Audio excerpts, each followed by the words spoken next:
You've seen him on the dollar bill. His statues tower over cities.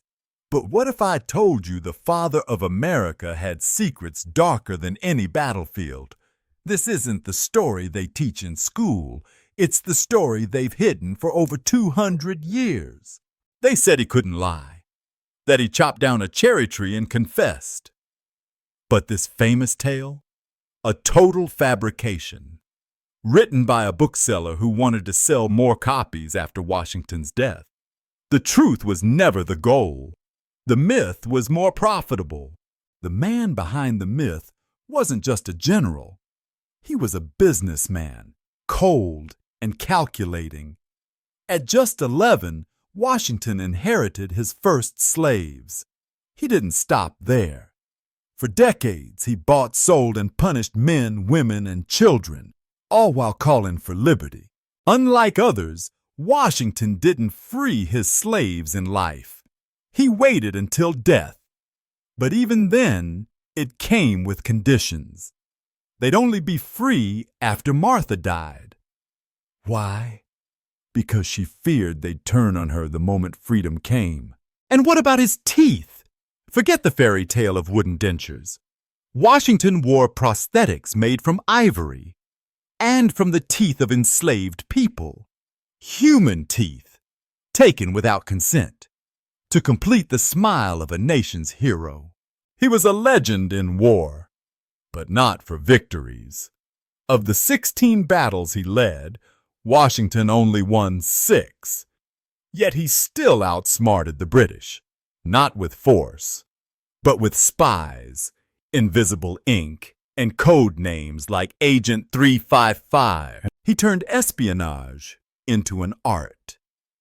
One tailor pretended to work for British officers while secretly feeding intel to Washington. Another spy was executed. His body hung as a warning. These weren't footnotes. They were foundations of victory. But what about love? George Washington's deepest affection wasn't for Martha.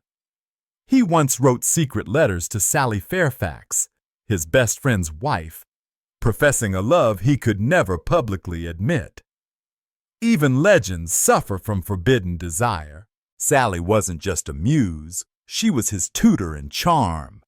She taught young Washington how to speak, how to dance, how to carry himself like a gentleman. Behind every great man, sometimes a woman who never became his. Even in religion, Washington was hard to pin down. He referenced providence in speeches, but rarely mentioned God or Christ. He went to church, but left before communion, publicly devout, privately reserved. They called him the father of our country. But like many fathers, Washington was strict, especially with his enslaved workers. Records show he used harsh punishment. Some ran away. One woman, Oney Judge, escaped and never returned. Washington spent years trying to recapture her. Oney Judge wasn't just any enslaved woman. She was Martha Washington's personal maid. She fled north, found freedom in New Hampshire, and refused all offers to return, even when agents tried to threaten her. Her courage stood against a president's will. Despite being hailed as a symbol of freedom, Washington signed the Fugitive Slave Act in 1793. It gave slave owners the power to recapture escaped slaves even in free states. It was legal armor for a moral contradiction. Not all founding fathers stayed silent. Abigail Adams, wife of Washington's successor, noticed that Martha freed slaves not from kindness, but fear. Rumors swirled that the enslaved were plotting, not revenge, just freedom. George Washington carefully avoided the issue of slavery in his public speeches. Privately, he justified it as necessary. But even then, he seemed conflicted. Some believe he freed his slaves in death because he couldn't bring himself to do it in life. He wasn't a man of many smiles. Yet Washington had a sense of humor, especially with his dogs. He gave them odd names: Sweet lips, drunkard, and even Cornwallis after a defeated British general. In private, the general wasn't always so serious. On the battlefield, Washington wasn't invincible. His early military career included failures, like the Battle of Fort Necessity, where he surrendered. Yet he learned, and more importantly, he inspired.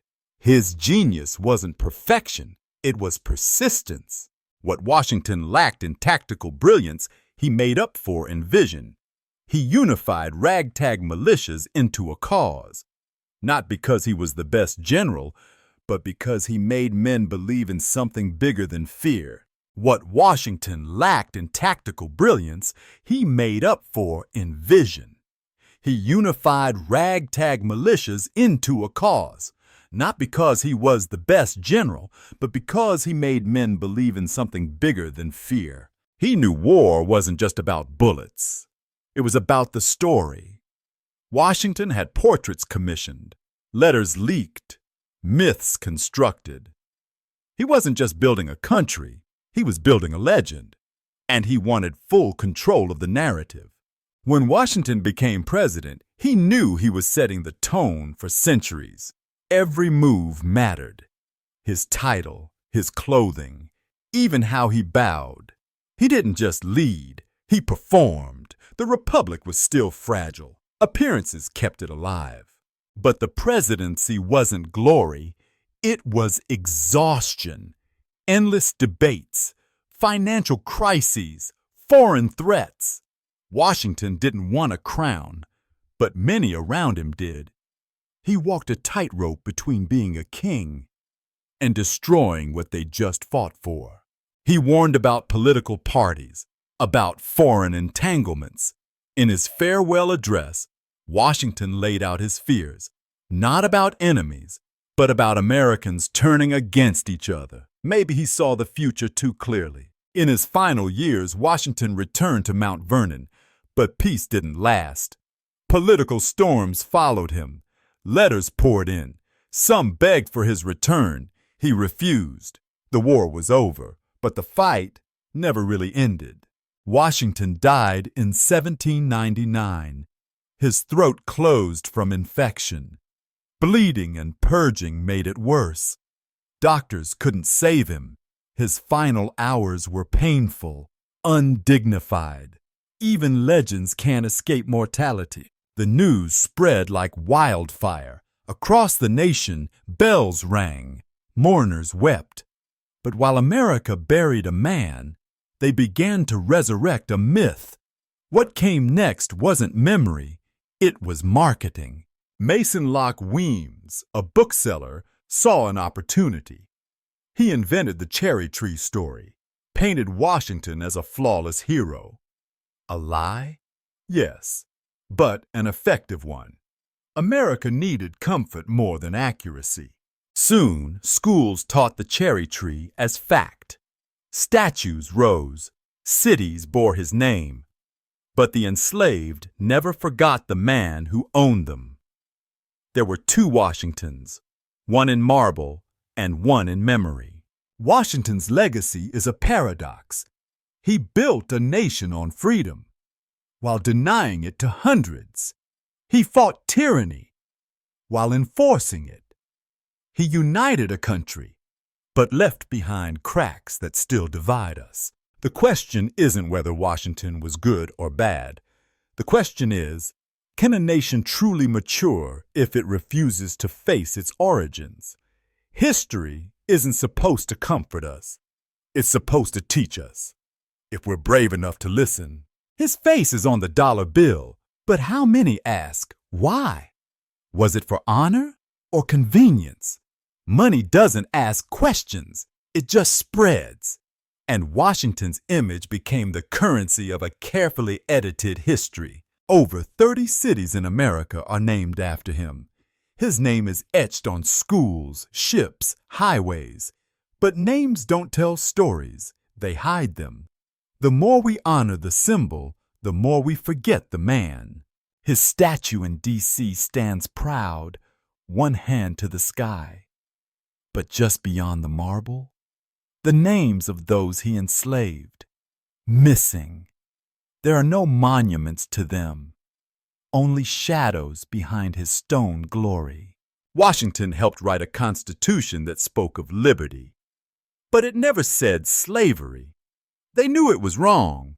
They just couldn't say it, so they hid it in silence, and that silence still echoes. Modern politicians quote him constantly, but do they understand him or use him? Washington warned against division, yet his name is now shouted in rage, carved into speeches that say the opposite of what he believed. Some say we should tear down his statues. Others say we should protect them. But maybe the answer isn't destruction or worship. Maybe it's understanding. To see Washington clearly is to see ourselves. What if history isn't just about remembering heroes, but confronting them? Washington's story isn't just past, it's present. In every protest, every debate, every time we ask, who is America really for? There's power in myths, but there's more power in truth. Washington's story is uncomfortable, but necessary. If we flatten him into perfection, we lose the chance to grow from who he really was. He once wrote, "Associate with men of good quality if you esteem your own reputation." But would he consider himself one of them today? That's not a question for him. It's a question for us. We cannot erase the past, but we can reveal it. Washington was not a god. He was a man, flawed, brilliant, brutal, visionary. And if we dare to tell the whole story, we might finally understand our own. In school books, Washington is a smiling general, crossing the Delaware in heroic fashion. But the real crossing? Cold, desperate, and risky. The paint dries smoother than the truth. History is often airbrushed for easier digestion. Textbooks don't mention the names of the enslaved who cooked his meals, dressed his wounds, or built Mount Vernon. Their hands held up his legend, but history left their stories untold. We memorize Washington's speeches, but forget his silences. He spoke volumes by what he left unsaid. His words on liberty echoed loud, but never reached the cabins of the enslaved. In films, he's a noble figure on horseback, sword drawn. But cinema loves the symbol, not the man. You won't see his pain, his contradictions, or the blood on his boots. That wouldn't sell popcorn. Historical fiction rewrites him as flawless. He never curses, never hesitates. But the real Washington lost battles, cursed under his breath, doubted himself. His greatness wasn't perfection, it was struggle. Some historians call him the indispensable man. Others call him a slaveholder who happened to be useful. The truth? He was both. And more. That's what makes him real and worth studying. Washington's own writings are revealing. In his diary, he carefully recorded crop yields and slave punishments. In one column, corn harvested. In another, man whipped. This was daily life, not ancient cruelty. The myth says he was deeply religious, but the record says otherwise. He rarely mentioned God in private letters. He skipped communion. He avoided religious arguments. Maybe he believed, maybe he didn't, but he knew belief was good politics. He believed in appearances. His uniforms were pristine, his gestures rehearsed. Even his teeth, painful and fake, had to look dignified. He didn't just fight for liberty, he performed it. He feared death, not for himself, but for his image. He gave orders that no one should declare him a king. And yet, Americans crowned him anyway, in stone, in story, in silence. Mount Vernon became his fortress and his cage. He micromanaged every corner, from fence posts to slave rotations. He couldn't stop controlling, not the fields, not the legacy. He died with 317 enslaved people at Mount Vernon. In his will, he freed only those he legally owned, not Martha's, not the children's, not the families split apart by paperwork. Washington's myth grew stronger after death. Cherry trees bloomed in classrooms. Slave quarters rotted in silence. America chose which parts to remember and which parts to bury. Statues went up. Holidays were declared. His name became untouchable.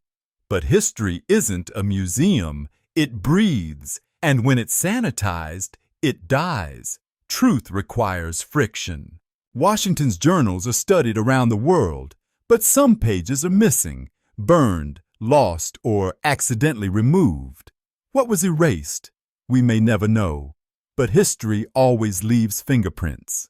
Even now, when we debate monuments, flags, or race, his ghost lingers, not as a villain, not as a saint, but as a mirror, reflecting who we are and who we've yet to become.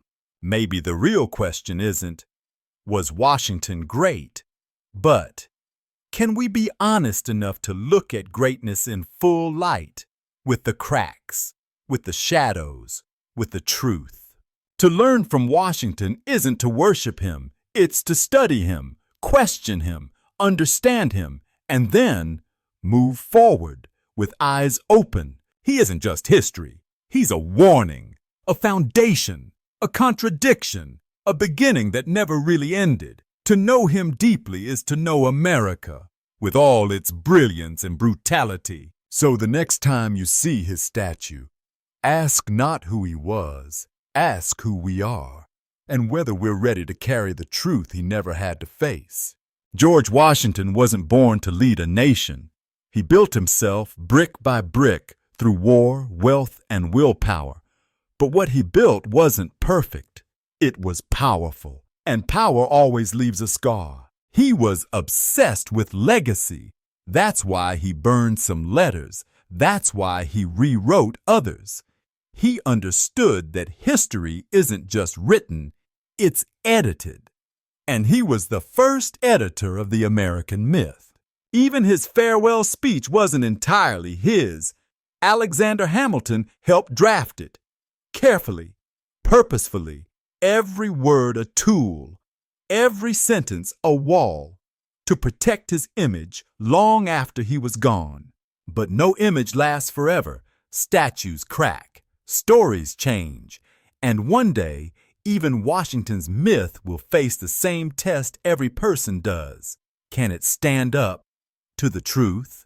There are two Washingtons, the one we were taught and the one we're still discovering, the hero and the human.